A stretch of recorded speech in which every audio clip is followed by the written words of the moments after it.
We're live from New Delhi. You're watching DD India Live, India's voice to the world. I'm Lipakshi Khurana. Coming up in the next 30 minutes. Thousands more flee northern Gaza for south. Israel's military says Hamas has lost control in north of Gaza. Essential medical supplies and medicine reach in Gaza City. Second delivery of vital aid to the hospital since the conflict begins.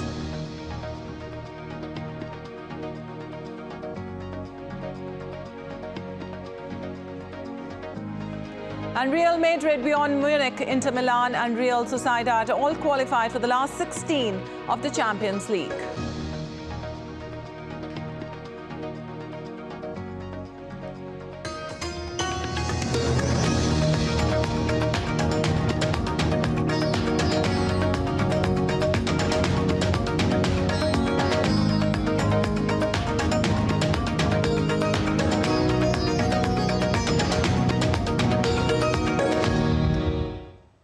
And on to details now. As the humanitarian situation worsens in Gaza, civilians fled from their homes carrying what little of their belongings they could in their hands. Israel launched a ground offensive operation against Hamas's terror on the edges of Al-Shati refugee camp in northern Gaza, forcing its residents to relocate to south on Wednesday.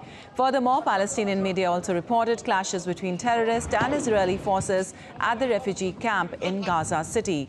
The Palestinian media also claimed that Hamas's armed wing, the Zadin al-Qassam brigades, had destroyed an Israeli tank in the Palestinian enclave.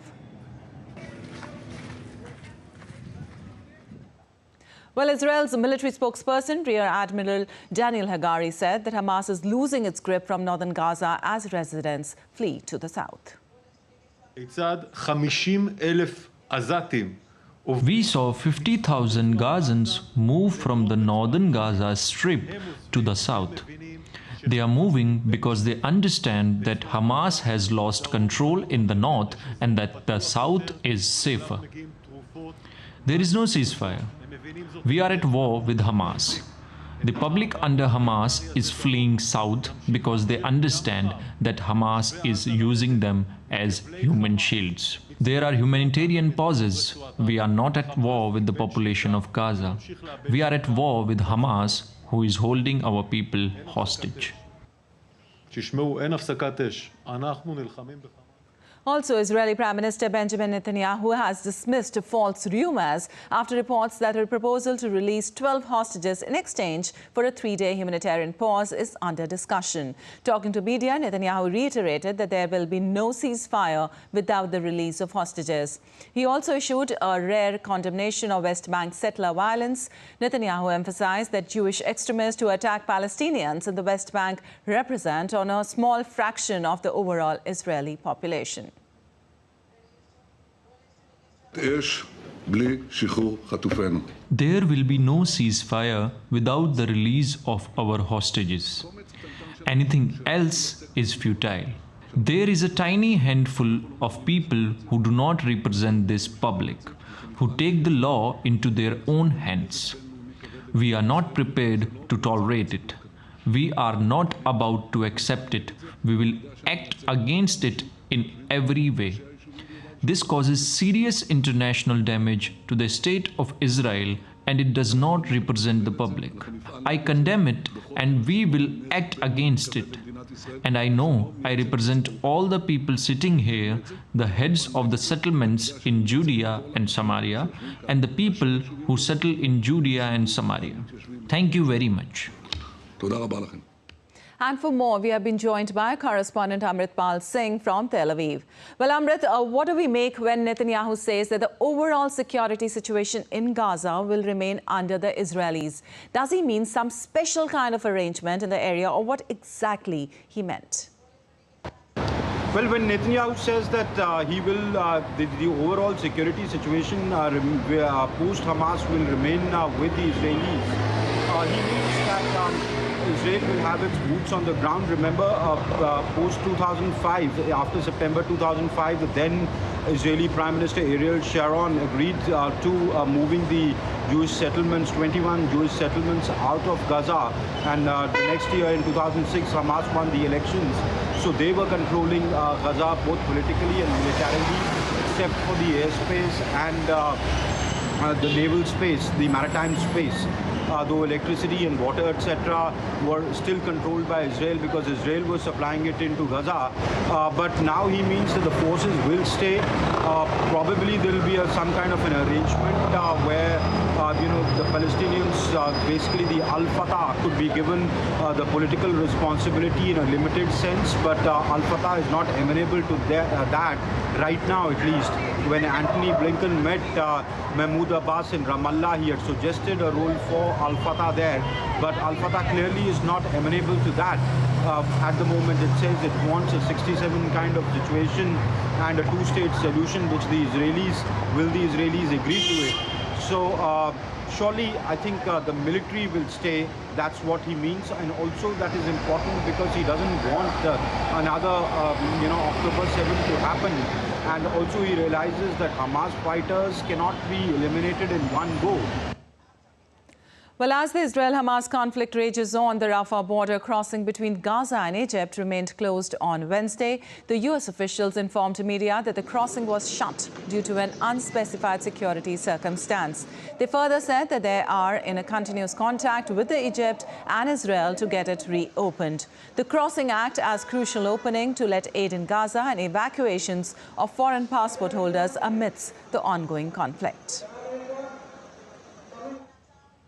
I'm just not going to parse into the specifics of the parameters, as our understanding is that its closure was because of a certain security circumstance. So our expectation is that once that circumstance is resolved, the crossing will be open at the regular intervals that it's been open, and the flow of humanitarian aid into Gaza and the facilitation of foreign nationals interested in exiting will be able to do so. Also, a convoy carrying emergency medical supplies and medicines have reached the Al-Shifa hospital in Gaza City. It is the second delivery of vital aid to the hospital since the conflict between Hamas and Israel escalated. In a joint statement, the UN and World Health Organization said the quantity of supplies are far more sufficient to respond to the immense needs in the Gaza Strip. UNRWA and WHO again called for fuel to be delivered to humanitarian agencies in the Gaza Strip.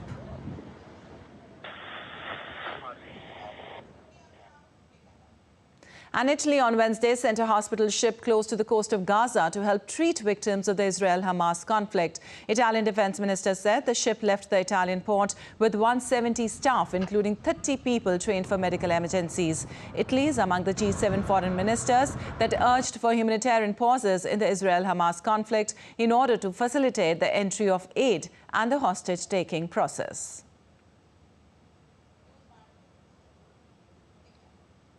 Well, on Wednesday, the Israeli Defense Forces said it was attacking infrastructure in Lebanon controlled by the Iranian-backed Hezbollah in response to rocket launches aimed at northern Israel in recent days. A video released by Israel's military showed several aerial shots of what it said were targets being hit near the Biranit area of northern Israel. On Friday, Hezbollah leader Nasrallah warned Washington that avoiding a regional war depends on stopping the Israeli offensive.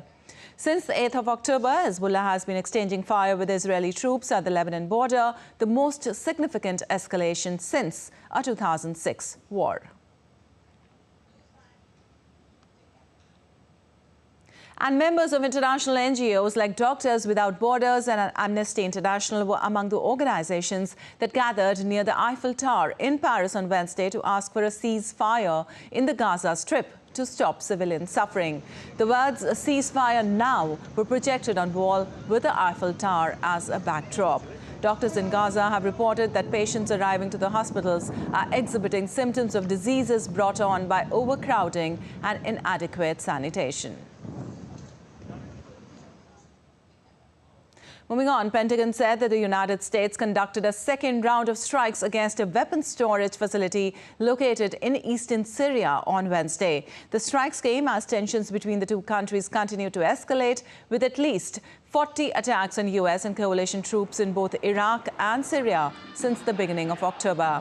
Since then, at least 45 U.S. troops have sustained traumatic brain injuries and other minor injuries. U.S. Secretary of Defense Lloyd Austin said in a statement that the strikes, which were carried out by 2 F-15 fighter jets, were a response to recent attacks on American forces by Iranian proxies.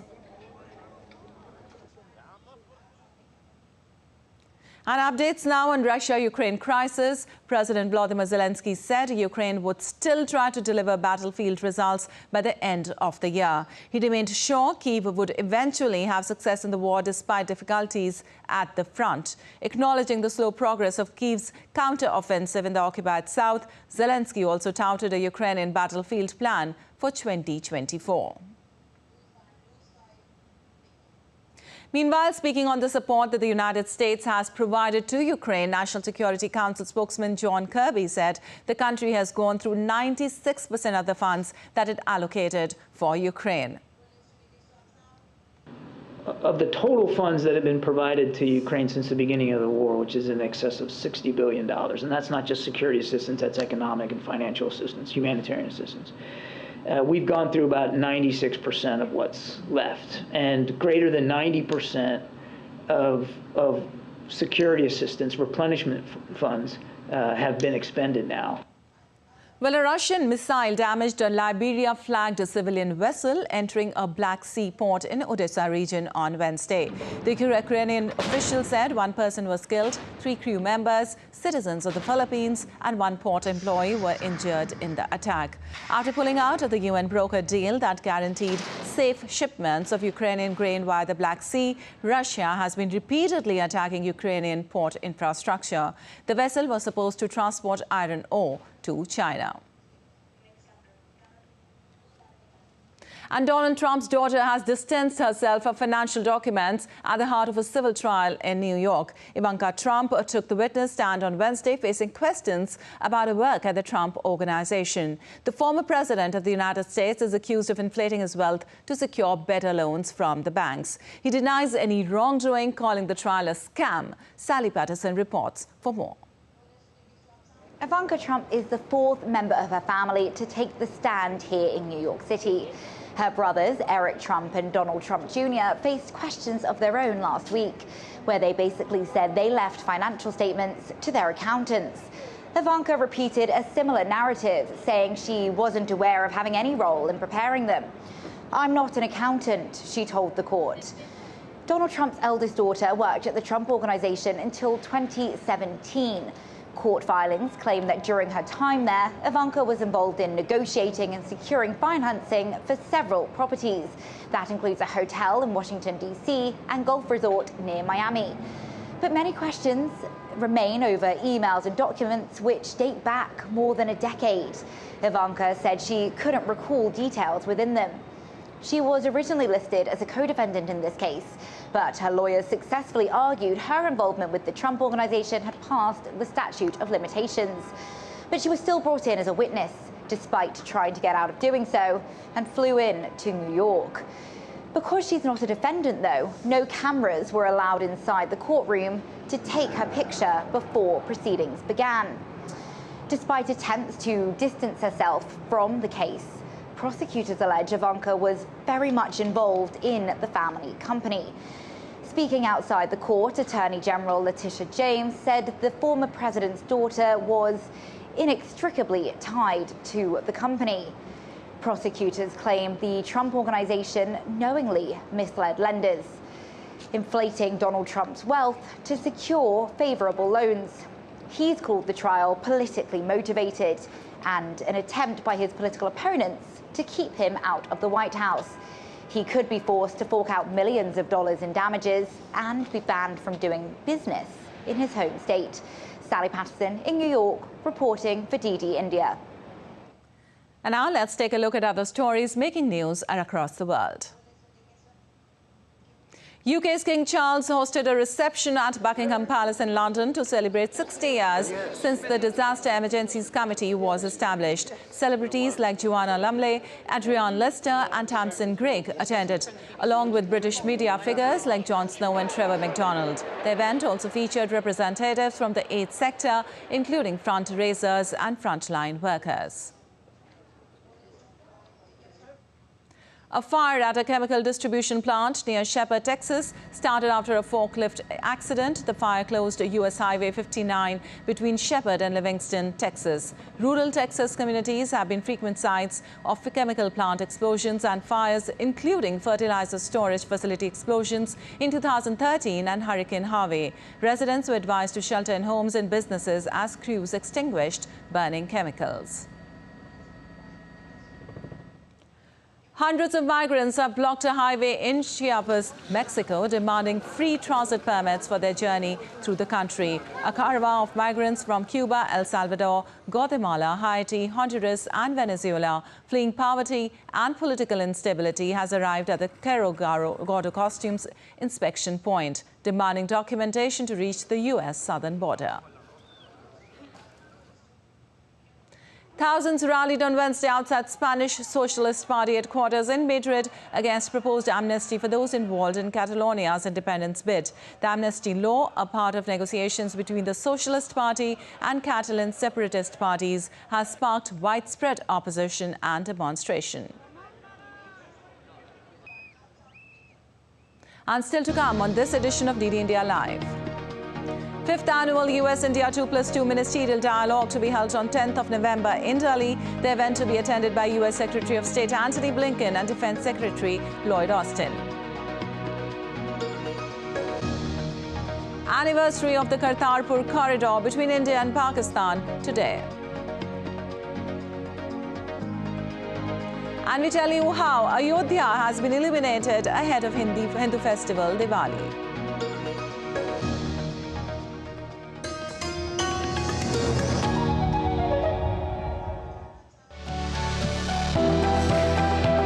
Turning crisis into opportunity, transforming ideas into action, stories of real change, tales of sustainable solution. This series is going to tell stories of such change makers. Watch Change Makers on DD India.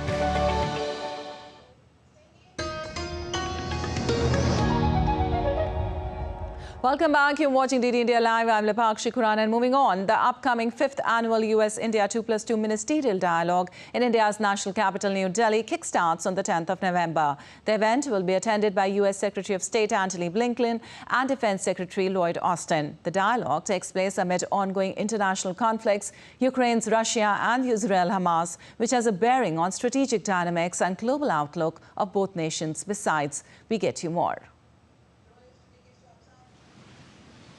India's Defence Minister Rajnath Singh and Minister of External Affairs Dr. S. Jaishankar will welcome US Secretary of State Antony J. Blinken and Secretary of Defence Lloyd J. Austin III for the 5th India-US 2+2 ministerial dialogue in New Delhi on 10th November 2023. As per India's External Affairs Ministry, the 2+2 will enable a high-level review of progress being made in cross-cutting aspects of defence and security cooperation, technology value chain collaborations, and people-to-people ties. The 5th edition of 2+2 will deliberate upon India-US partnership as envisioned by Indian Prime Minister Narendra Modi and US President Joe Biden in their discussions in June and September this year. Moreover, both sides will review regional issues and augmenting cooperation in multilateral platforms and frameworks such as the Quad. Recalling some critical deliverables in 4th India-US 2+2 ministerial dialogue held in April 2022, the discussions revolved around global partnership and Indo-Pacific cooperation, response to the worsening humanitarian crises in Ukraine, and assessing its broader implications, joint commitment to a free and open Indo-Pacific, innovation and resilient supply chains, climate and clean energy, besides global health. Both sides welcomed the expanding cooperation between the energy sectors, acknowledging the importance of deepening collaboration in science and technology in evolving new defense domains, space and artificial intelligence. Sakal Bhatt's report for DD India. And ahead of the 5th India-US 2+2 ministerial dialogue, former Deputy Assistant Secretary of Defense for South and Southeast Asia, Dr. Joseph H. Felter, has hailed Indo-US ties, stating defense ministers and foreign ministers of US will have conversations with their Indian counterparts, underscore the kind of importance US attaches to this dialogue. But I think it's a great example of the significance and importance that both the U.S. and India placed on the relationship. The fact that our very, very busy defense ministers and foreign ministers are coming together and talk about areas where we can cooperate, it just says a lot about the importance of the U.S.-India relationship and the importance that both sides place on that. So I think it's very encouraging. We certainly, from the U.S. perspective, want to see India become a regional power, a net security provider, assuming its natural role in the region. And the whole world benefits with a strong Indian defense. Moving on, the Ministry of Skills and Entrepreneurship was notified on 9th of November 2014. The ministry celebrates this day as National Entrepreneurship Day. DD India correspondent Kriti Vadhera has more on this. National Entrepreneurship Day is to celebrate the achievements of entrepreneurs and business leaders. Inclusion of startups in the G20 New Delhi Leaders Declaration marks a historic milestone for Startup 20, an initiative of India in G20 this year. Parcha is an AI-based healthcare startup where we are trying to assist doctors and hospitals in the entire patient journey and provide the top quality medical health services to even the remotest corner of the country. So Road Vision is an AI solution for road infrastructure, right? What we do is we use artificial intelligence to maintain road infrastructure. So say whenever there is even the smallest crack on the road, right, we can automatically capture that using a mobile phone-based application. The phenomenal progress of recent years demonstrates India as a favorable destination for startups. India has drawn entrepreneurs by providing a favorable environment for global attention and investment, resulting in a dynamic landscape of creativity and enterprise. Our role is to help them protect what they are developing, be it technologies, be it their trademarks, be it the name that they are creating. They are spending a lot of time, they are spending a lot of effort in terms of making it happen. And we are ensuring that they are filing and protecting these trademarks or patents or copyrights or designs in India as well as in US and other countries. By enhancing ease of doing business, reducing bureaucratic hurdles and encouraging cross-disciplinary collaboration, India can attract both domestic and foreign talents. India has the potential to set a deep benchmark in global economy with its AI and tech services. India has the possibility to produce its own AI factories, and with their innovative ideas, Indian startups can come from backside of the stage to be the frontliners in leading the world of innovation. With camera person Alok, I am Kriti Vadhera reporting from New Delhi for DD India. Well, 4 years ago on this day, the Kartarpur corridor between India and Pakistan was inaugurated, allowing devotees to visit the Gurudwara on the other side of the border. Founder of the Sikh faith, Guru Nanak Dev, travelled through many countries, spreading the message of universal peace, harmony and love, before finally arriving in Kartarpur in 1521. Jessica Taneja has more.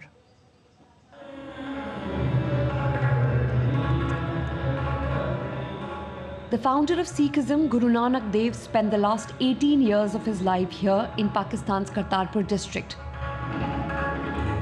This is the sacred ground where Guru Nanak Dev set up the first Sikh community, laid down the ethical principles, and handpicked the second Guru for the newly established religious faith. For more than 70 years, pilgrims could view Kartarpur Sahib only through a telescope lens. 4 years ago, an international human corridor was inaugurated, allowing Indian pilgrims to cross over into Pakistan visa-free. 9 नवंबर ही वो तारीख थी जब Berlin की दीवार गिरी थी। दो विपरीत धाराओं ने एकजुट होकर नया संकल्प लिया था। आज 9 नवंबर को करतारपुर साहिब कॉरिडोर की शुरुआत हुई है। इसमें भारत का भी सहयोग रहा है, पाकिस्तान का भी।